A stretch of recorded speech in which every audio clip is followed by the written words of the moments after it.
Hello, जय हिंद, नमस्कार दोस्तों। स्वागत है आपका अपने चैनल कलाम एजुकेशन क्लासेस पर। दोस्तों, रोजाना की तरह लेकर आ चुके हैं हम डेली का प्रैक्टिस सेट ग्रुप डी व एनटीपीसी 2025 के लिए। दोस्तों, ये प्रैक्टिस सेट आपके लिए बहुत ज़्यादा हेल्पफुल रहने वाला है, क्योंकि दोस्तों हम इसमें उन क्वेश्चनों को कर रहे हैं जो कि दोस्तों हाल ही में आरपीएफ कांस्टेबल के एग्जाम में पूछे गए हैं, या दोस्तों जो जिस तरह का अभी रेलवे का पैटर्न बना हुआ है। इसलिए दोस्तों क्लास आपके लिए बहुत ज़्यादा इम्पोर्टेंट होने वाली है। तो चलिए दोस्तों अपनी क्लास को शुरू करते हैं। उससे पहले दोस्तों, अगर आप रेलवे ग्रुप डी, एनटीपीसी या दोस्तों रेलवे के किसी भी एग्जाम की तैयारी कर रहे हैं, तो दोस्तों रेलवे की ये 4 बुक्स आपके पास होना बहुत जरूरी है, जिनमें दोस्तों railway maths, railway reasoning, railway general studies व रेलवे जनरल साइंस के प्रीवियस ईयर क्वेश्चंस आपको देखने को मिल जाएंगे। मात्र दोस्तों 99 रुपीज़ में आपको इन चारों बुक्स की पीडीएफ यानी दोस्तों ई बुक्स मिल जाएंगी। दोस्तों इन चारों बुक्स में अभी तक के पूछे गए रेलवे के सभी प्रीवियस ईयर क्वेश्चंस आपको देखने को मिल जाएंगे। साथ में दोस्तों नए एक्सपेक्टेड क्वेश्चंस क्या बन सकते हैं, वो क्वेश्चन भी दोस्तों इन बुक्स में दिए हुए हैं। इवन दोस्तों जो अभी हाल ही में कांस्टेबल, आरपीएफ कांस्टेबल का एग्जाम हुआ, या दोस्तों आरपीएफ एसआई, या दोस्तों कोई भी एग्जाम हुआ हो, सभी क्वेश्चन इन बुक्स में दोस्तों अपडेट कर दिए गए हैं। इसलिए दोस्तों ये बुक्स आपकी तैयारी को बहुत ज़्यादा बूस्ट करने वाली है। अगर आपको इनकी ई बुक्स यानी दोस्तों पीडीएफ चाहिए, तो आप इस व्हाट्सएप नंबर से हमसे कांटेक्ट कर सकते हैं। साथ ही में दोस्तों हमारा व्हाट्सएप का नंबर आपको वीडियो के डिस्क्रिप्शन में भी देखने को मिल जाएगा। तो चलिए दोस्तों अब अपनी क्लास को शुरू करते हैं। चलिए दोस्तों, पहला क्वेश्चन है हमारी क्लास का, कलपक्कम परमाणु ऊर्जा संयंत्र कहाँ स्थित है। दोस्तों हाल ही में आरपीएफ कांस्टेबल में ये एग्जाम दोस्तों पूछा गया है। कलपक्कम परमाणु ऊर्जा संयंत्र कहाँ पर स्थित है, तो ये दोस्तों तमिलनाडु के अंदर स्थित है। ऑप्शन सी दोस्तों हमारा बिल्कुल राइट आंसर हो जाएगा। चलिए दोस्तों अब बात करते हैं हम इससे रिलेटेड कुछ अन्य जानकारी की, जो कि दोस्तों अब आपके लिए बहुत ज़्यादा इंपॉर्टेंट होने वाली है, क्योंकि दोस्तों ये क्वेश्चन तो एग्जाम में पूछा जा चुका है। अब पूछेगा दोस्तों आपसे दोस्तों इससे रिलेटेड फैक्ट से। कलपक्कम परमाणु ऊर्जा संयंत्र भारत के तमिलनाडु राज्य के कांचीपुरम जिले में स्थित है। यह देश का पहला पूर्ण स्वदेश निर्मित परमाणु संयंत्र है। यह संयंत्र प्रेशराइज्ड हैवी वाटर रिएक्टर यानी दोस्तों PHWR पर आधारित है। दोस्तों अब आपसे पूछने वाला है कि देश का पहला पूर्ण स्वदेशी निर्मित परमाणु संयंत्र कौन सा है, तो वो दोस्तों हमारा कलपक्कम परमाणु ऊर्जा संयंत्र हो जाएगा। दोस्तों बहुत ज़्यादा इंपॉर्टेंट आपके लिए ये रहने वाला है।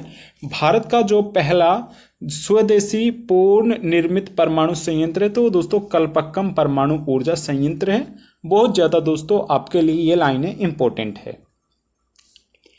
अगला क्वेश्चन है, सभी देशों का अपना संविधान होता है। दोस्तों सभी किन देशों का अपना संविधान होता है। साम्यवादी देशों का, लोकतांत्रिक देशों का, कुलीन तंत्रीय देशों का, या दोस्तों सर्वसत्तात्मक देशों का। तो दोस्तों लोकतंत्र यानी दोस्तों अगर हम बात करें लोकतांत्रिक देशों का दोस्तों एक संविधान होता है। जैसे कि दोस्तों हमारे देश भारत का दोस्तों एक संविधान है, क्योंकि दोस्तों हमारा देश एक लोकतांत्रिक देश है। वहीं दोस्तों अगर हम बात करें यूएसए की, तो दोस्तों यूएसए भी दोस्तों एक लोकतांत्रिक देश है, और यहाँ भी दोस्तों संविधान से ये देश चलता है। दोस्तों अगर हम बात करें लोकतांत्रिक देशों में एक संविधान होने की सबसे अधिक संभावना होती है। संविधान वाले सभी देश जरूरी नहीं कि लोकतांत्रिक हो। लोकतांत्रिक सरकार का एक रूप है जिसमें शासक लोगों द्वारा चुने जाते हैं। साम्यवादी सामान्य स्वामित्व वाला एक वर्ग विहीन समाज है। कुलीन तंत्र दोस्तों वो देश होता है जो कि दोस्तों कुछ लोगों द्वारा सरकार का समूह है। एक अधिनायकवादी सरकार के पास बिना किसी विरोध एकल दल की तानाशाही के साथ पूर्ण शक्ति होती है। जैसे कि दोस्तों अगर हम बात करें उत्तर कोरिया की, तो दोस्तों उत्तर कोरिया में दोस्तों कुलीन तंत्र होते हैं। लोकतांत्रिक दोस्तों जैसे कि हमारा देश भारत हो गया, और दोस्तों यूएसए हो गया, आयरलैंड हो गया, रूस हो गया, ये दोस्तों सभी, ब्रिटेन हो गया, ये सभी दोस्तों लोकतांत्रिक देश है। जबकि दोस्तों अगर हम बात करें उत्तर कोरिया की, चाइना की, तो दोस्तों ये हो गए दोस्तों कुलीन तंत्र देश। अगला क्वेश्चन है, भारतीय संविधान के किस भाग को भारत का मैग्ना कार्टा कहा जाता है? दोस्तों हाल ही में ये क्वेश्चन बना है कांस्टेबल में, और आपके एग्जाम में भी ये क्वेश्चन सेम दोस्तों बनने वाला है। भारत के संविधान के किस भाग को दोस्तों भारत का मैग्ना कार्टा बोला जाता है? तो ये दोस्तों भाग थर्ड को कहा जाता है। दोस्तों भाग थर्ड की अगर हम बात करें तो इनका वर्णन आर्टिकल 12 से 35 तक दिया हुआ है, और ये दोस्तों भारत के संविधान दोस्तों भाग थर्ड में आते हैं। दोस्तों यही हमारे मौलिक अधिकार है जिनको दोस्तों हमने यूएसए के संविधान से दोस्तों ग्रहण किया है, और वहीं दोस्तों मौलिक अधिकारों को ही दोस्तों मैग्ना कार्टा बोला जाता है। ऑप्शन नंबर दोस्तों फर्स्ट ही हमारा बिल्कुल राइट आंसर होने वाला है। अगर हम बात करें दोस्तों भाग थर्ड की, तो भाग थर्ड में मौलिक अधिकार दिए हुए हैं, जिनमें दोस्तों अनुच्छेद 12 से 35 तक दोस्तों इनका वर्णन है। 1215 में इंग्लैंड के राजा जॉन द्वारा जारी अधिकारों का चार्टर मैग्ना कार्टा दोस्तों कहलाया था। नागरिकों के मौलिक अधिकारों से संबंधित पहला लिखित दस्तावेज था। सबसे पहले दोस्तों जिसको दोस्तों मैग्ना कार्टा बोला गया था वो दोस्तों 1215 में इंग्लैंड के राजा जॉन द्वारा जारी दोस्तों किया गया था। इसी को दोस्तों मैग्ना कार्टा बोला गया था। अगला क्वेश्चन है हमारा, और मोस्ट इंपोर्टेंट क्वेश्चन है, आप इसको मोस्ट इंपोर्टेंट की कैटेगरी में डालेंगे। औद्योगिक नीति 1956 की अनुसूची ए में कितने उद्योगों को सूचीबद्ध किया गया था? दोस्तों सर्वप्रथम औद्योगिक नीति हमारे देश में दोस्तों 1948 में दोस्तों आई थी। उसके बाद में दोस्तों 1956 में औद्योगिक नीति बनाई गई। इसमें दोस्तों अनुसूची ए में दोस्तों 17 उद्योगों को रखा गया था। ऑप्शन बी दोस्तों हमारा बिल्कुल राइट आंसर हो जाएगा। दोस्तों अगर हम बात करें इसमें दोस्तों 17 विषयों को रखा गया था। 1956 की नीति ने उद्योगों को प्रबंधन के आधार पर 3 श्रेणियों में विभाजित किया था। दोस्तों अनुसूची ए बनाई थी उसमें दोस्तों वो उद्योग रखे थे। इसमें 17 औद्योगिक क्षेत्र शामिल थे जो केंद्र सरकार के अधीन थे। दोस्तों अनुसूची 2 बनाई गई थी, यानी दोस्तों अनुसूची बी में, इसमें 12 उद्योग शामिल थे। जिन्हें दोस्तों निजी क्षेत्र के साथ पालन करने के लिए राज्य सरकार पर छोड़ दिया गया था, जिसमें अनिवार्य लाइसेंसिंग प्रावधान शामिल था। वहीं दोस्तों एक बनाया गया था अनुसूची सी। तो दोस्तों इसमें वे उद्योग रखे गए थे जो अनुसूची ए और बी में शामिल नहीं किए गए थे और निजी क्षेत्रों के साथ थे, और आईडीआर अधिनियम के तहत लाइसेंसिंग और विनियमन के अधीन भी थे। दोस्तों आपके लिए मोस्ट इंपॉर्टेंट है, ये आपको जरूर याद रखना है कि जो 1956 में औद्योगिक नीति बनाई गई थी तो उनमें दोस्तों 3 कैटेगरी में दोस्तों उद्योगों को बांटा गया था, जिसमें दोस्तों अनुसूची जो ए थी उसमें 17 उद्योगों को रखा गया था। वहीं दोस्तों अनुसूची बी में दोस्तों 12 उद्योगों को रखा गया था। ये दोस्तों कभी कभी आपसे संख्या पूछ लेता है, इसलिए आप इन संख्याओं को एक बार जरूर याद रख लें। नेक्स्ट क्वेश्चन है हमारा, ठुमरी संगीत निम्नलिखित में से किस नृत्य शैली से संबंधित है? दोस्तों ठुमरी जो संगीत शैली है वो दोस्तों इनमें से किस नृत्य शैली से संबंधित है? तो ये दोस्तों कथक से संबंधित है। दोस्तों अगर हम कथक की बात करें तो ये एकमात्र नॉर्थ इंडिया का दोस्तों शास्त्रीय नृत्य, खासकर दोस्तों यूपी व दोस्तों जयपुर राजस्थान का। तो दोस्तों ऑप्शन नंबर फर्स्ट हमारा बिल्कुल राइट आंसर हो जाएगा। अगर हम बात करें कथक की, यह उत्तर प्रदेश का शास्त्रीय नृत्य है। ठुमरी दोस्तों यह उत्तर प्रदेश के पूर्वी भाग में उत्पन्न अर्धशास्त्रीय भारतीय संगीत की एक सामान्य शैली है। कथक कली का संबंध दोस्तों केरल से हो जाएगा। यह ललित कला के 5 रूपों का संयोजन है जो साहित्य यानी दोस्तों साहित्यम, संगीतम, चित्रकला, चित्राम, अभिनय और नृत्य दोस्तों इसमें शामिल है। नेक्स्ट क्वेश्चन है, हाल ही में इंग्लिश चैनल को तैरकर पार करने वाले सबसे उम्रदराज भारतीय कौन बने हैं? मोस्ट इंपॉर्टेंट है दोस्तों, आपके एग्जाम में ये क्वेश्चन 100% छपेगा। हाल ही में इंग्लिश चैनल को तैरकर पार करने वाले सबसे उम्रदराज भारतीय कौन बने हैं? तो ये दोस्तों सिद्धार्थ अग्रवाल बने हैं। ऑप्शन सी दोस्तों आपको याद रखना है। सिद्धार्थ अग्रवाल भारत के दोस्तों ऐसे व्यक्ति हैं जो कि इंग्लिश चैनल को तैरकर पार करने वाले सबसे उम्रदराज दोस्तों भारतीय बने हैं।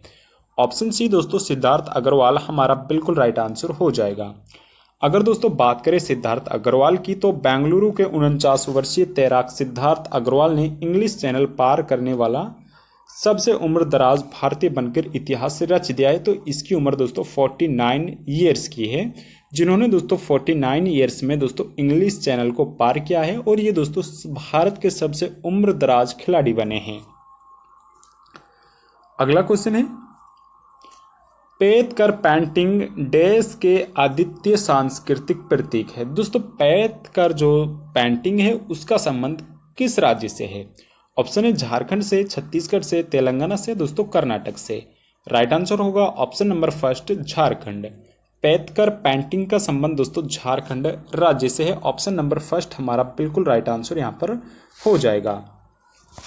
अगर दोस्तों बात करें पेतकर की, तो इसका संबंध झारखंड राज्य से। पेतकर पेंटिंग पूर्वी भारत में स्क्रॉल के रूप में पाई जाने वाली एक लोक पेंटिंग है। पेतकर पेंटिंग झारखंड, पश्चिम बंगाल और उड़ीसा के सीमावर्ती क्षेत्रों में होती है, और इसे भारत की पुरानी आदिवासी पेंटिंग दोस्तों माना जाता है। मोस्ट इंपॉर्टेंट है दोस्तों, डायरेक्ट पूछेगा कि जो पेतकर पेंटिंग है उसका संबंध किस राज्य से है, तो दोस्तों पेतकर जो पेंटिंग है वो दोस्तों झारखंड राज्य से संबंधित है। नेक्स्ट क्वेश्चन है, बॉल बैडमिंटन के खेल में गेंद का रंग कैसा होना चाहिए?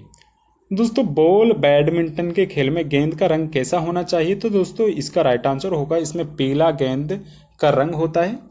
वहीं दोस्तों अगर हम बात करें पीला, इसमें गेंद का रंग होता है ऊन से बनी पीले रंग की एक गेंद जिसका वजन 22 से 23 ग्राम और व्यास 5 से 5.5 सेंटीमीटर के बीच होता है। इसका जो रैकेट, इसका जो वजन होता है दोस्तों वो 200 ग्राम से लेकर 250 ग्राम तक होता है, और लंबाई इसकी 63 से दोस्तों 70 सेंटीमीटर के बीच होती है। नेट की लंबाई 2 सेंटीमीटर, वर्गाकार जाली बनाने के लिए महीन डोरी से बनी होती है, और शीर्ष पर लाल टेप होता है तथा यह 3 रंगों लाल टेप, सफ़ेद और नीले में होता है। यह 1 मीटर चौड़ा और 13.5 मीटर लंबा होता है। दोस्तों एक बार इस डेफिनेशन को आप जरूर पढ़ लेना, या तो दोस्तों इसका स्क्रीनशॉट आप रख लें, या दोस्तों आपको पूरी PDF मिल जाएगी। आप टेलीग्राम से जरूर ज्वाइन हो जाए, टेलीग्राम का लिंक वीडियो के डिस्क्रिप्शन में ही देखने को मिल जाएगा।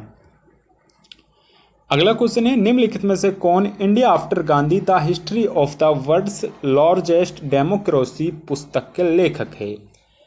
दोस्तों इंपॉर्टेंट क्वेश्चन है, इनमें से किसके द्वारा India after Gandhi the history of the world's largest democracy पुस्तक लिखी है? ऑप्शन है रामचंद्र गुहा, अनुजा चौहान, रविंदर सिंह, या दोस्तों संध्या मेनन। दोस्तों राइट आंसर होगा हमारा option number first, Ramachandra Guha जी ने दोस्तों इस पुस्तक का विमोचन किया है। ऑप्शन नंबर फर्स्ट हमारा बिल्कुल राइट आंसर हो जाएगा। दोस्तों इसका आंसर रामचंद्र गुहा हो जाएगा। अगर हम देखें लेखक और उनकी पुस्तकें, तो रामचंद्र गुहा ने लिखी है गांधी बिफोर इंडिया, पर्यावरणवाद, एक वैश्विक इतिहास, राज के खिलाफ विद्रोही, आधुनिक भारत के निर्माता, यह विखंडित भूमि, the unquiet woods, democrats and dissenters. Sandhya Menon के द्वारा लिखी गई है when dimple met Rishi, the year something about sweetie. दोस्तों कम से कम आपको एक बार ये बुक्स जरूर देख लेनी है, एक बार आप इनको रिवाइज ज़रूर कर लेना, आपको 100% ये यादें हो जाएंगी, और 100% आपके एग्जाम में आपको एज इट इज दोस्तों यही क्वेश्चंस देखने को मिलने वाले हैं। नेक्स्ट क्वेश्चन है हमारा, नील नदी का पानी किस में गिरता है? दोस्तों नील नदी का पानी किस में गिरता है? ऑप्शन है विक्टोरिया झील, हिंद महासागर, भूमध्य सागर, तंगानिका झील। तो दोस्तों जो नील नदी है इसका पानी दोस्तों भूमध्य सागर के अंदर गिरता है। ऑप्शन नंबर सी हमारा बिल्कुल राइट आंसर यहाँ पर हो जाएगा। दोस्तों इसका राइट आंसर भूमध्य सागर हो जाएगा। नील नदी की बात करें तो 6650 किलोमीटर की इसकी लंबाई है, विश्व की सबसे लंबी नदी है। यह 11 देशों से होकर प्रवाहित होती है। दोस्तों ये 11 देश कौन कौन से? तंजानिया है, युगांडा है, रवांडा, बुरुंडी, कांगो, लोकतांत्रिक गणराज्य केन्या, इथोपिया, इरिट्रिया, दक्षिण सूडान और मिस्र से होकर दोस्तों ये नदी दोस्तों बहती है। सहायक नदियाँ इसकी दोस्तों व्हाइट नील और ब्लू नील। विक्टोरिया झील, दोस्तों विक्टोरिया झील सबसे बड़ी मीठे पानी की झील है, आपको ये फैक्ट भी याद रख लेना है। आगे दोस्तों बात करें जिसे विक्टोरिया न्यांजा भी इसी को ही बोला जाता है। अफ्रीका की सबसे बड़ी झील और नील नदी का प्रमुख जलाशय है जो मुख्य रूपों से तंजानिया और युगांडा में स्थित है, लेकिन केन्या की सीमा पर भी दोस्तों स्थित है, आपको याद रखना है। नेक्स्ट क्वेश्चन है दोस्तों, अगला क्वेश्चन है और इंपॉर्टेंट क्वेश्चन है, अपराजिता महिला एवं बाल विधेयक बिल 2024 किस राज्य ने दोस्तों पास किया है? दोस्तों अपराजिता बिल दोस्तों महिला एवं बाल विधेयक बिल था जो कि दोस्तों 2024 में पेश किया गया था। ये क्वेश्चन भी आपका पूछा गया था, तो ये दोस्तों पश्चिम बंगाल राज्य में पेश किया गया था। ऑप्शन नंबर सी हमारा बिल्कुल राइट आंसर हो जाएगा। दोस्तों ये पश्चिम बंगाल विधानसभा में एंटी रेप बिल पास हो गया था। बिल अब राज्यपाल के पास भेजा जाएगा, उनके साइन के बाद यह कानून बन जाएगा। नए कानून के तहत रेप केस की 36 दिन की मंजूर जांच पूरी करनी होगी। दोस्तों आप एक बार इसको जरूर पढ़ लेना। तो हमारे लिए जो इम्पोर्टेंट है वो है दोस्तों, इस टास्क फोर्स का नेतृत्व डीएसपी लेवल के अधिकारी करेंगे। एंटी रेप बिल को अपराजिता महिला एवं बाल विधेयक पश्चिम बंगाल आपराधिक कानून एवं संशोधन बिल 2000 नाम दोस्तों इसको दिया गया था। दोस्तों ये क्वेश्चन करंट में पूछा गया था, आपको बस याद रखना है कि इसका संबंध पश्चिम बंगाल राज्य से है। अगला क्वेश्चन है, स्वयं जयंती ग्राम स्वरोजगार योजना शुरू किस वर्ष में की गई थी? दोस्तों स्वयं जयंती ग्राम स्वरोजगार योजना दोस्तों 1999 में शुरू की गई थी। ऑप्शन नंबर बी दोस्तों हमारा बिल्कुल राइट आंसर हो जाएगा। दोस्तों 1991 में स्वयं जयंती ग्राम स्वरोजगार योजना का उद्देश्य हमारे देश के ग्रामीण क्षेत्रों में बड़ी संख्या में सूक्ष्म उद्यम स्थापित करने की दोस्तों पहल थी। अगला क्वेश्चन है, बिहार केसरी के नाम से किसे जाना जाता है? दोस्तों बिहार केसरी के नाम से किसे जाना जाता है? राजेंद्र प्रसाद को, श्री कृष्णा सिन्हा को, कर्पूरी ठाकुर को या दोस्तों लाला लाजपत राय को? राइट आंसर होगा दोस्तों option number B, Shri Krishna Sinha को दोस्तों बिहार केसरी के नाम से जाना जाता है। दोस्तों कई लोग यहाँ पर गलती कर देते हैं, वो दोस्तों राजेंद्र प्रसाद टिक कर देते हैं जो कि दोस्तों गलत हो जाता है। ऑप्शन नंबर बी ही दोस्तों श्री कृष्ण सिंह हमारा बिल्कुल राइट आंसर हो जाएगा। दोस्तों श्री कृष्ण सिन्हा को बिहार केसरी और श्री बाबू के नाम से भी जाना जाता था। उन्होंने 1946 से 1961 तक बिहार का पहले मुख्यमंत्री के रूप में कार्य किया। अन्य व्यक्तियों के उपनाम डॉक्टर राजेंद्र प्रसाद को दोस्तों देश रत्न, अजात शत्रु बोला जाता है। वहीं दोस्तों कर्पूरी ठाकुर को जननायक, लाला लाजपत राय को दोस्तों पंजाब केसरी बोला जाता है। सभी दोस्तों आपके लिए इंपॉर्टेंट है, एक बार और इनको आप जरूर रिवाइज कर लेना। नेक्स्ट क्वेश्चन है, मई 1982 में हुए आम चुनावों में निम्नलिखित में से किस राज्य में पहली बार ईवीएम का प्रयोग किया गया था? दोस्तों 1982 में पहली बार दोस्तों किस राज्य के अंदर ईवीएम का दोस्तों प्रयोग किया गया था? तो ये केरल राज्य के अंदर किया गया था। ऑप्शन नंबर फर्स्ट हमारा बिल्कुल राइट आंसर हो जाएगा। दोस्तों अगर हम बात करें केरल के एर्नाकुलम परवूर विधानसभा की, तो इसमें सर्वप्रथम दोस्तों ईवीएम का दोस्तों प्रयोग किया गया था। इलेक्ट्रॉनिक वोटिंग मशीन इसकी फुल फॉर्म होती है। 1989 में संसद ने चुनावों में ईवीएम के उपयोग के लिए प्रावधान बनाने के लिए लोक प्रतिनिधित्व अधिनियम 1951 में संशोधन किया। ईवीएम में 2 इकाइयां होती है, कंट्रोल यूनिट और बैलेंटिंग यूनिट, यानी दोस्तों बीयू इसको बोलते हैं। दोस्तों याद रखना आपको 1982 में सर्वप्रथम जो राज्य बना था तो वो केरल बना था, जिसमें दोस्तों सर्वप्रथम ईवीएम का प्रयोग किया गया था। अगला क्वेश्चन है, पंचायत गठित करने का चुनाव उसके विघटन की अवधि समाप्त होने से पहले पूरा हो जाना चाहिए। तो दोस्तों जब कोई दोस्तों पंचायत गठित करने का चुनाव, तो उसके विघटन के दोस्तों 6 महीने के बाद दोस्तों हो जाने चाहिए। ऑप्शन नंबर सी हमारा बिल्कुल राइट आंसर हो जाएगा। अगर दोस्तों बात करें अनुच्छेद 243 के खंड 3 की, तो इसके अनुसार पंचायत के गठन के लिए चुनाव उसके विघटन की तारीख से 6 महीने की अवधि की समाप्ति से पहले उसका फिर से रीचुनाव दोस्तों करवाया जाना चाहिए। अगला क्वेश्चन है और इम्पोर्टेंट क्वेश्चन है, हाल ही में भारतीय अंतरिक्ष अनुसंधान संगठन इसरो का नया अध्यक्ष किसे नियुक्त किया गया है? दोस्तों हाल ही में इसरो के जो अध्यक्ष थे उनको दोस्तों बदला गया है, तो उसके स्थान पर दोस्तों डॉक्टर वी नारायण को बनाया गया है। ऑप्शन बी दोस्तों हमारा बिल्कुल राइट आंसर हो जाएगा। अगर दोस्तों बात करें हाल ही में डॉक्टर वी नारायण को भारतीय अंतरिक्ष अनुसंधान संगठन Indian space research organisation ISRO का नया अध्यक्ष नियुक्त किया गया है। ये दोस्तों उनकी नियुक्ति 14 जनवरी से 2 साल की अवधि के लिए की गई है। तो दोस्तों इसकी जो जगह ली है वो एस सोमनाथ की इन्होंने जगह ली है, इसलिए दोस्तों आपको ये फैक्ट्स याद रखने हैं। वहीं दोस्तों हमारी क्लास का अंतिम क्वेश्चन है, प्रसिद्ध शास्त्रीय नर्तक शोभना नारायण किस नृत्य शैली से जुड़ी हुई है। दोस्तों इसका आंसर आपको कमेंट बॉक्स में करके बताना है। वहीं दोस्तों आपको बताना है कि आपको क्लास कैसी लगी। अगर क्लास पसंद आई है तो एक लाइक जरूर करिएगा। वह चैनल पर नए हैं तो चैनल को सब्सक्राइब भी जरूर कर लीजिएगा। वह दोस्तों अगर आपको प्रीवियस ईयर बुक्स चाहिए स्पेशल रेलवे के लिए तो दोस्तों हमसे जरूर कांटेक्ट कर लें, आपको सभी हम ई बुक्स प्रोवाइड करा देंगे। अगर आपको चाहिए तो हमारा व्हाट्सएप का नंबर आपको वीडियो के डिस्क्रिप्शन में देखने को मिल जाएगा। धन्यवाद।